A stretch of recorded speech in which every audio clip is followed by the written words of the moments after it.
அமெரிக்க அதிபர் வேட்பாளர் ட்ரம்ப் மீது துப்பாக்கிச்சூடு நடத்தப்பட்ட சம்பவம் உலகமெங்கும் பெரிய பரபரப்பை கிளப்பியிருக்கு.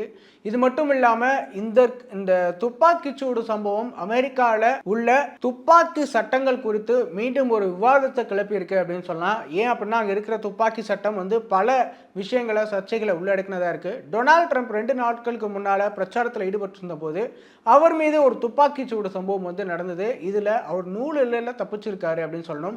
அதே நேரம் இந்த தாக்குதல் அங்க உள்ள துப்பாக்கி சார்ந்த சட்டங்களை அந்த துப்பாக்கி சார்ந்த சட்டங்கள் பற்றின பல கேள்விகளை எழுப்பியிருக்கு. அதை தடை செய்யணும் அப்படிங்கிற முக்கியமான விஷயத்தையுமே எடுத்திருக்கு.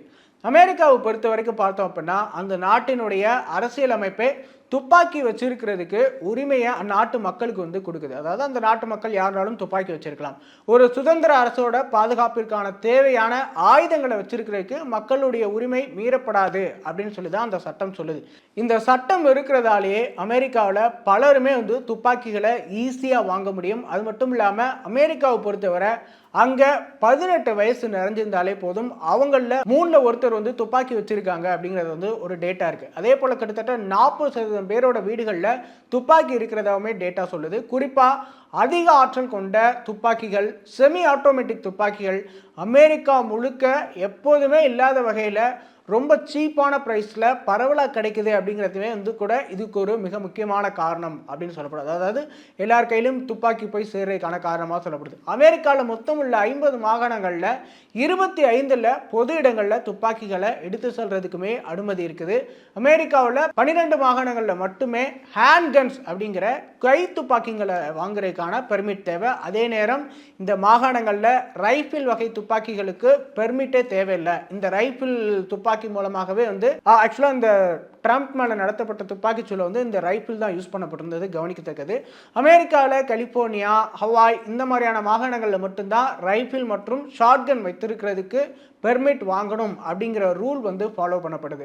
அமெரிக்காவில் கிட்டத்தட்ட ஒரு கடந்த 20 வருஷங்களில் மட்டும் 20 கோடிக்கும் அதிகமான துப்பாக்கிகள் விற்பனை செய்யப்பட்டிருக்கிறதாகவுமே ஒரு தகவல் இருக்குது. அது மட்டும் இல்லாமல் அமெரிக்காவில் சாதாரணமாக எந்த ஒரு துப்பாக்கி கடைகளுக்கு போனாலுமே கூட ஒருத்தரால் துப்பாக்கி வாங்க முடியும். இந்த ஒரு காரணமே இங்க அது மாதிரியான துப்பாக்கிச்சூடு சம்பவங்கள் நடக்கிறதுக்கு அதிகமான காரணங்களை கொடுக்குது அப்படின்னு சொல்லப்படுது. குறைகிற சொல்லப்போனால் 1968 ஒரு துப்பாக்கி கட்டுப்பாட்டு சட்டமே கொண்டு வரப்பட்டது.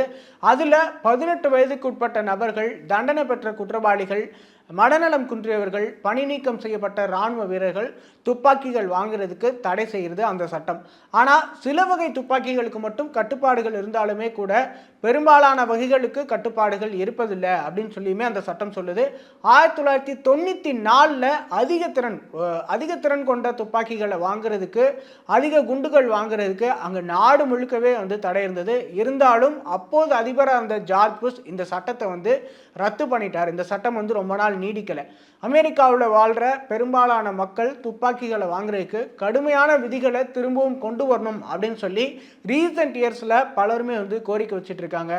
யார் துப்பாக்கியை வாங்குறாங்க, அவங்க எதுக்காக வாங்குறாங்க, அவங்களுடைய பின்னணி என்ன அப்படிங்கிறத பற்றிலாம் தொடர்ந்து தீவிரமாக ஆய்வு செய்கிறதுக்குமே கோரிக்கை வைக்கிறாங்க.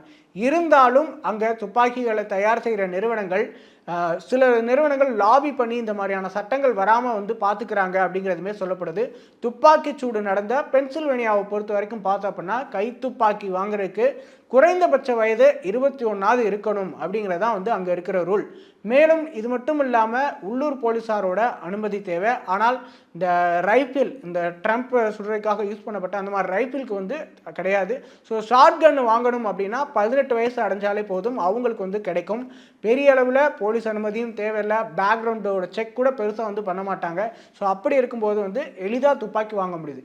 ட்ரம்ப் மீது துப்பாக்கிச்சூடு நடத்தினவரோட வயது பார்த்தோம் அப்படின்னா 20 அப்படிங்கிறது பெரிய ஷாக்காக இருக்குது. அங்கே அனைத்து வகை துப்பாக்கிகளை வாங்குறதுக்குமே குறைந்தபட்ச வயதாக 25ஆவது நிர்ணயம் பண்ணணும் அப்படின்னு பலருமே வலியுறுத்தி வராங்க. இந்த சட்டம் அமலுக்கு வந்திருந்தா கூட அந்த நபரால் இந்த நேரம் துப்பாக்கி வாங்கியே இருக்க முடியாது அப்படிங்கிறதான் இந்த சம்பவம் நடந்த பிறகு பலருமே குறிப்பிடுற ஒரு மிக முக்கியமான விஷயமா இருக்குது.